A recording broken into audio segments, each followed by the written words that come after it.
Hi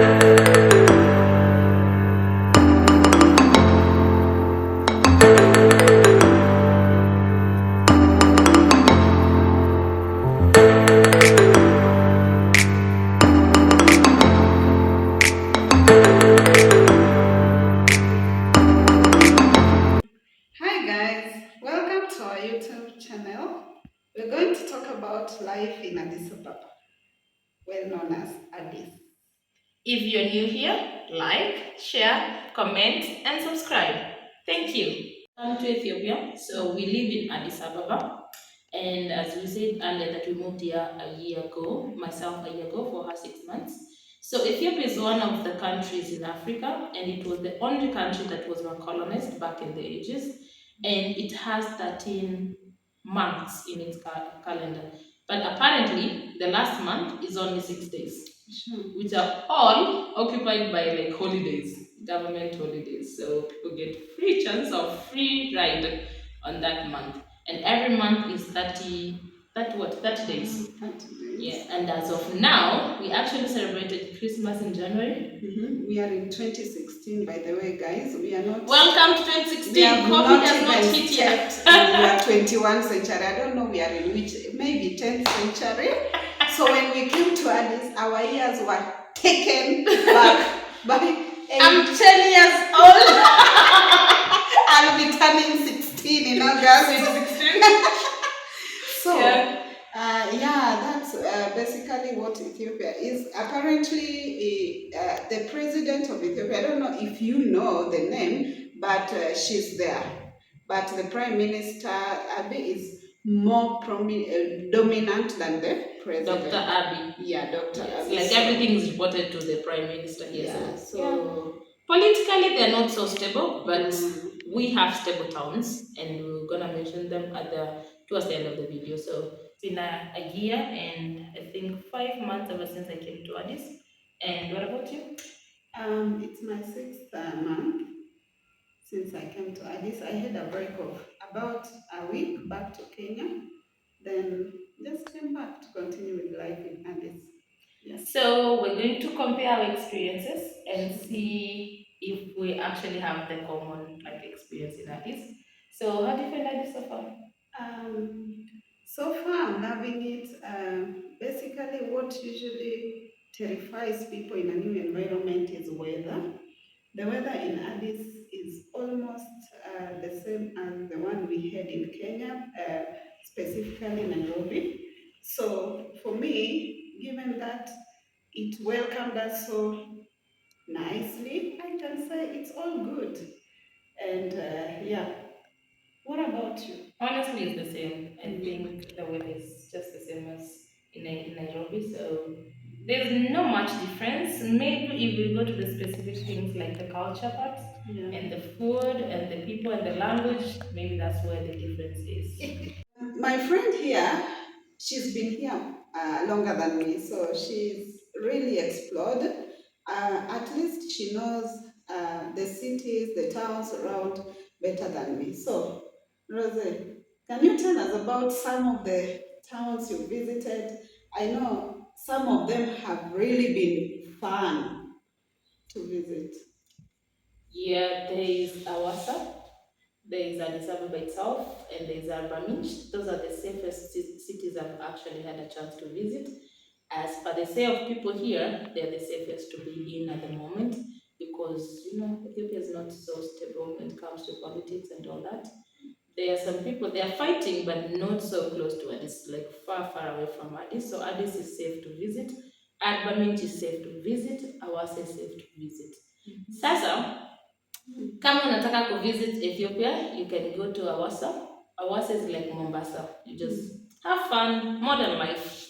Advantage is more to do with cultural life, kujibamba, culture stuff. And Addis Ababa is the modern part of Ethiopia, which is the capital city of Ethiopia as well. So what do you mean also is like Mombasa? Like it has beaches and all that? It actually doesn't have like beaches, but it has like lakes, there's boat riding, there's fish, there's like, it's more of like Kisumu, Mombasa, somewhere there. Yeah, if you compare to that, Raminj is more into cultural and deep into traditions. Before you went to Wasa, there is a nearer place that we went the other day. Bishoftu. Bishoftu, But yes. Bishoftu is counted as part of Addis at the It's part moment of because Addis Ababa. it's just so close to Addis. So Yeah, because it's around 45 minutes. So if you don't want to go outskirts so much, Bishoftu is such a nice place to visit, especially if you're coming with kids. yeah, It has water rafting, a lot of water play games, and it's kind of, it also has hotels, very nice hotels, and water parks. Like if you don't have much money to go out of Addis or time, it's there. Another good place to visit with kids around. Yeah. How do you find the food in Addis compared to Kenya? Let me tell you. You must experience. When you talk about food, Yeah. apparently it wasn't shock to me because it's something that I've been prepared psychologically by some of my relatives that stay in Addis and friends, and they mentioned that we carry food.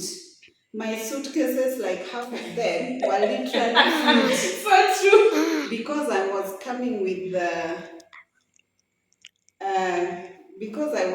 with kids, so I had to follow that instruction.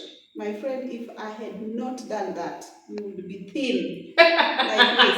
Because when we came, it's injera. Injera is fermented wheat. My kids, up to now, we are 6 months down the line, they don't want injera. They try tasting it, but it's not really, they can't adapt. So I carried flour, I carried fish, because I like fish very much. I carried fish girl. Omena. Like, literally, I have a fishmonger, my friend, who gives me like 30 pieces. When I come, I just put them in the deep freezer, then omena, that's now our staple food. Apart from that, okay. But you've tasted the food. I've tasted injera. How was it? It's nice. To me, it's nice. I can adapt, but it can't be my staple food. How many types of foods have you tasted? I've tasted I've tasted injera. Yeah. I tasted shiro. Shiro now I can cook. It's a kind of powder. Yeah. And I'm told the origin is from a place called the Shiromida, because from Shiromida, that's where one woman started making that flour and selling to people. And it's just that flour, you cook it in a stew. You see the way we make soup in Kenya? Yeah, so that's the way that is made. And then they also have a lot of minced meat here and there with a lot of sauce, and it is hot. If you eat and you're not ready for it, be ready for stomach issues. But if someone has tried what's called Indian foods, then it's easy for them. It's easy. Then one part that shocked me. Now there is a friend of ours, a colleague, that invited us cordially when they had their Christmas party. You remind me of that one. My kids, my Rose, and another friend of ours, we dressed up, and in an afternoon we were just off going. And my kids were happy. Oh, we are going for a Christmas date, We've been invited by a colleague, and first time going to a colleague's house and a friend. So we were ready to eat. We didn't take anything at home. When we arrived, shock on us. The first plate that was put in front of us, guess what? Raw meat. Raw. I'm telling you, is imekatwa into slices.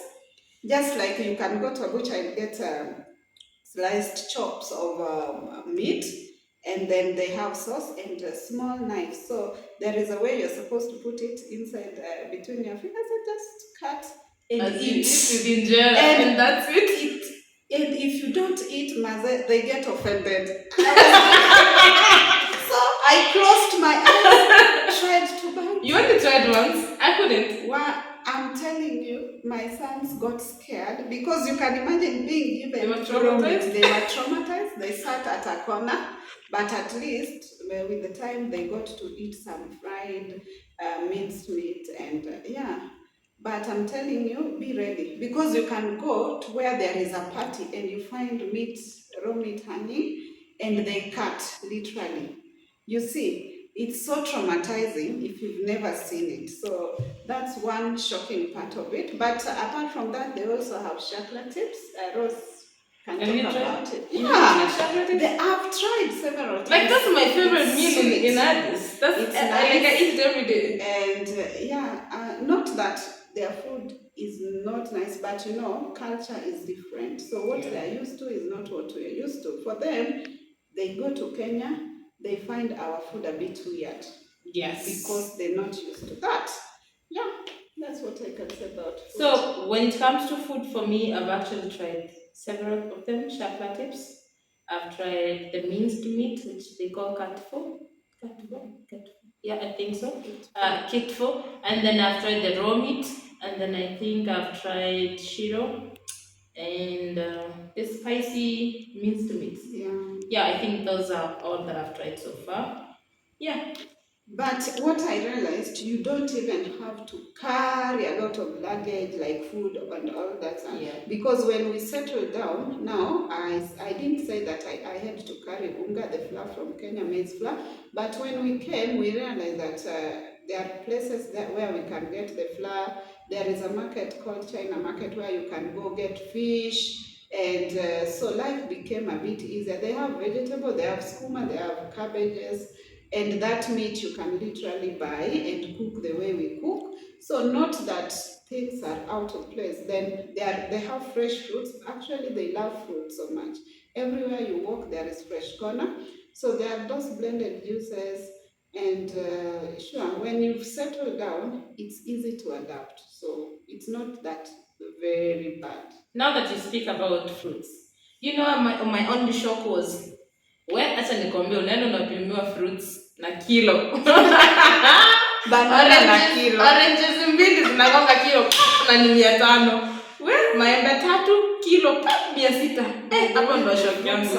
A bit expensive. Kenya, we get watermelon 1,000 gone.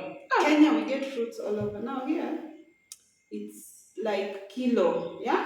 In kgs, you have to get everything in kgs. So that makes us not to buy things like grapes and oh my God, grapes are so expensive here. They're like 1,000 plus. So what I usually do, if someone is coming from Kenya, such fruits are being brought from Kenya.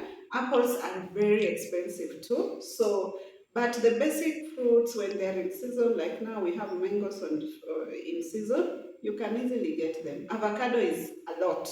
A lot, but it's not tasty. Sure. Well, avocado because you are coming from it's not a good one though, but you can find one that is tasty. Yeah, but avocado, that was one of my son's worst nightmares when we were coming. He kept on asking, is there avocado in Addis Ababa? So when we came and found that there is avocado, we were safe because that's one of our staple food in our house. When we take it with rice and all that. So the fact that it is there, though not tasted, but so we're going to talk about 2 struggles that we've been having in Addis. So Rosa is going to speak about nightlife because she's been here longer, and so I know her nightlife was a big struggle. And then there is this thing called language barrier. Now, we can't say that these people are not exposed or they're primitive, but there is language of instruction. That is, their first language is not English, not Kiswahili, that is used in East Africa. So their first language is Amharic. And in Addis Ababa, there are a lot of tribes. They said how many tribes are in Addis Ababa? More than 70. More than 84. 80, there are 84. 84. So 84 languages, but the prominent one is Amharic, that is Amharic, and then Afan. So, but if you talk Amharic, you can communicate with anyone in Ethiopia, yes. Or in Ethiopia, basically, because Ethiopia is big. It has the largest population. I don't think it's anywhere near Kenya. But now, when you speak English, they look at you weirdly. No, they because call you American because they're like, this guy has I'm money. telling Rich, you, rich these and people cheap. here we had the song course. Matajiri English, wa Addis. English ukiongea, hey. But they are trying. Now they are really trying. Some of them are trying to learn English, and then like children that are not, they don't have dual citizenship. So most of the children that their parents flew when this country was not stable came back, and then now they can easily influence others. They speak good English, Yeah. but now the ones that English because they've been brought up, most of them in the US or in the UK, so they're back to study in their country. But still, children below and adults below 30 years old, most of them that were schooled in Ethiopia are really struggling with English. But if you find old people above 40, they speak very good English because these people were the language of instructions in school was still English. But later on, because they were not colonized, they took over everything, even the education sector, and now the language of instruction was Amharic. Apparently, the language of instruction in school starts in grade 9. So you can imagine in countries like Kenya, instructions in English starts in preschool. Just when this child gets in school, some of them start speaking English right from home. Yeah. But here, grade 9. So it means they introduce English in grade 9 and they still struggle up to the university. They are very brilliant, by the way, especially in sciences and maths. They're But very artistic. they are very artistic also. The furniture, the drawing, Addis Ababa, like everything around is beautiful, by the way. Yeah. But now, that part of language barrier.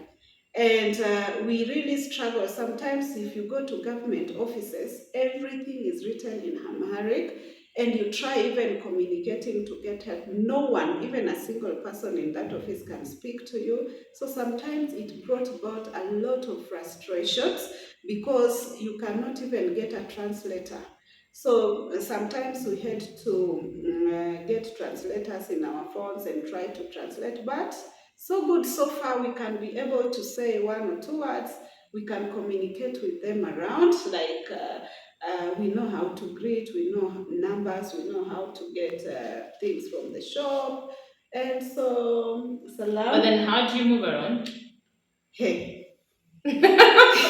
Now, their transport is dented somehow because, for example, where we come from in Kenya, we have got Nganya, Mats, all over, Uber, what. Here, the public transport is governed by the government, and we don't even know. It's not actually well maintained in the first place. It's not functioning. So we have to get rides to move around. Yeah. Though the rides are not really exaggerated, but you can imagine every move you want to take, you go by ride. And again, acquiring a car this side is very expensive. So it forces us just to limit ourselves, especially when you want to move around. You have to really be sure whether it's important or not. Yeah. Yes. So the English part. Prioritize your move. For example, when we came, we had to get nannies from here. You can imagine our children getting nannies where they can't even say how are you or sasa. So they want to ask for something. They ask in English, the nanny replies in Amharic. So the frustration, they used to cry. And I can also not give instructions, but they are fast learners so far. The ones we have are serving us well, and at least our children are being taught Amharic. Yeah. We also have Ethiopian friends, we call them Habeshians, and they are good. They help us to learn, and yeah, that's all about language barrier. You could hear my sons when we were landing now back from Kenya. When we went to Kenya over Christmas holiday, so when you are landing back to Kenya, it's so homely. When you are landing and you hear mabibi na mabwana, It's so homely. So when we are coming Ladies back, and when we were gentlemen. almost landing, even before they started, ladies and gentlemen, my sons were like, "Me come back Addis Ababa." Me go home. Me tomorrow go school. You have to break you your have English to break your intentionally. English and put it in the simplest way Yeah. for them to get it. So that's how we are. We don't know whether we'll be coming back to Kenya with broken English, but I know language. No, but you will. You will. You will go back with broken English. Language once. I can't go back to Kenya saying me Sharifa, me you, Me you go, you come. Yeah. Now, nightlife. Nightlife in Addis, it's really cool. I've been to a few clubs here. I've been to Black Pearl. There's another one called District, and there's the small ones around where I normally go to get my shakla tips every evening. So with the drinks, they have Arada, which is like Guarana in Kenya. They have everything else like the whiskey and the brand, but the problem is they're very, very expensive.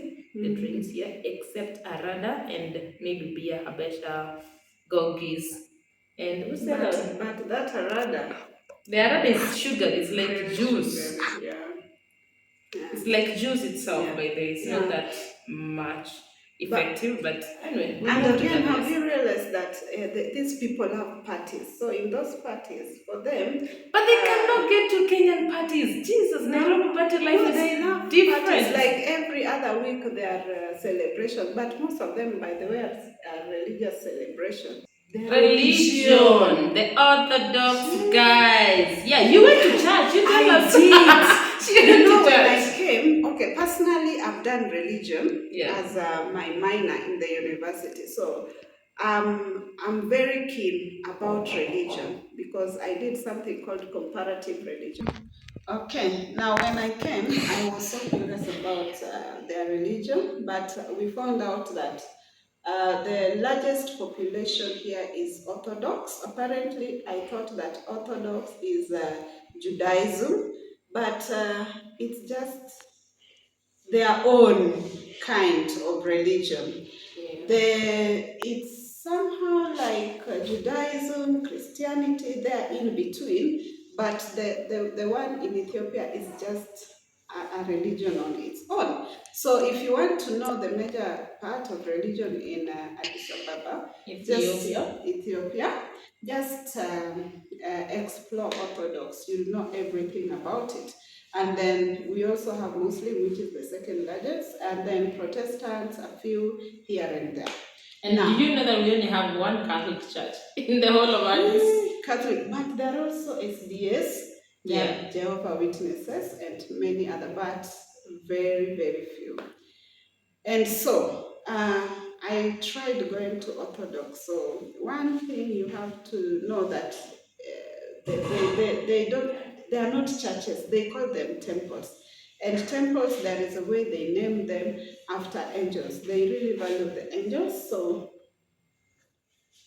they name them after angels. And then there is one next to us. So this church you have to, their temple you have to go very early in the morning. So that day I woke up at 6, and then you have to get your veil. There is a way they tie it specifically with long dresses. It must. And your hair cannot be seen, right? Cannot be seen.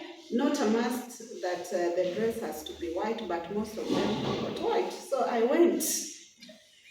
I don't. You did no, this is another whole video that we need to do about the experience in the Orthodox. But the experience, I went with my nanny. So we left the house early in the morning. When we reached the gate, there are a lot of rituals there. We found, I don't know, they're called a priest. There is one priest at the gate, and then there is a holy place next to the gate. So the priest has something, not something really, but has a cross. This cross has to be kissed by everyone that comes into that church. Really? So that was a bit weird for me because I can't imagine 1,000 or 2,000 people kissing one cross. So I tried and passed. Now, I was talking about the church. Before we were interrupted, so we had to move to a different room. Yes. So, the church. Now, after kissing the cross, there is a small Rome, I was not very sure Yeah. if they would allow me to ask questions because I was the odd one out. So I just kept mum, went in, and in the temple is very big. Yeah. Now, when you reach the temple, you sit. You don't sit, you stand. And right in front, there is an enclosed place. The priests are there. They really believe in the ark. So once people are seated, there are chants in their language. I do not understand anything. We could chant, you bend, you stand, you bend, you stand. So you chant, bending, standing up. After that, the ark was to move around.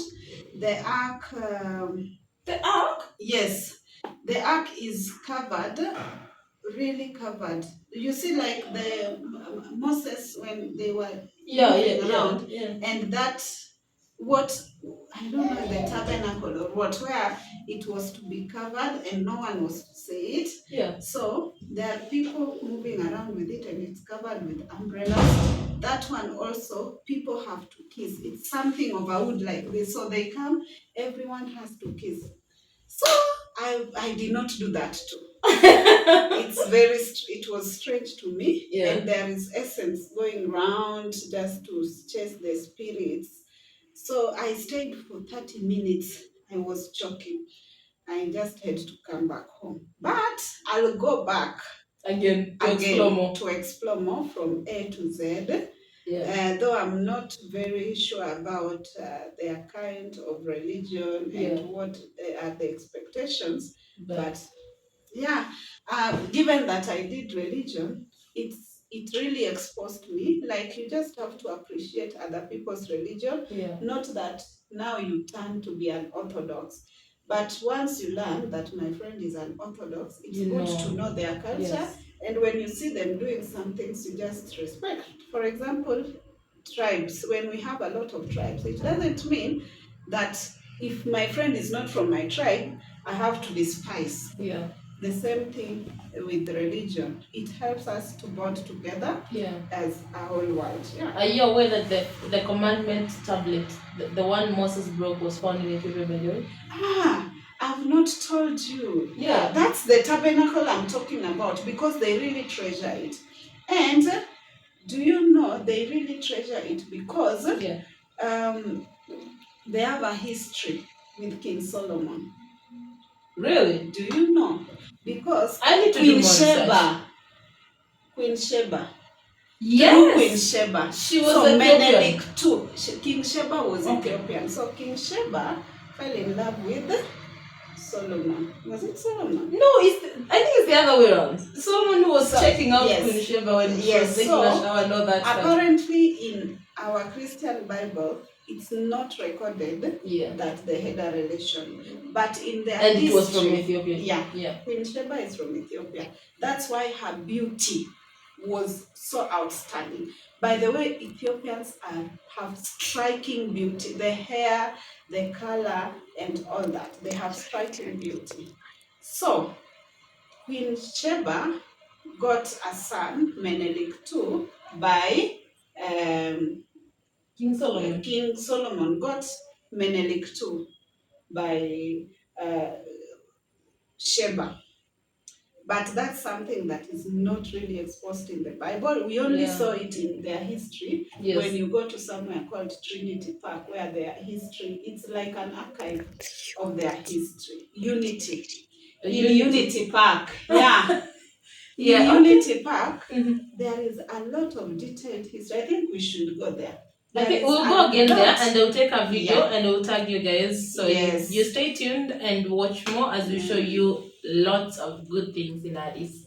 Thank you. Thank you. Cheers. Adios. They say ciao ciao. Ciao.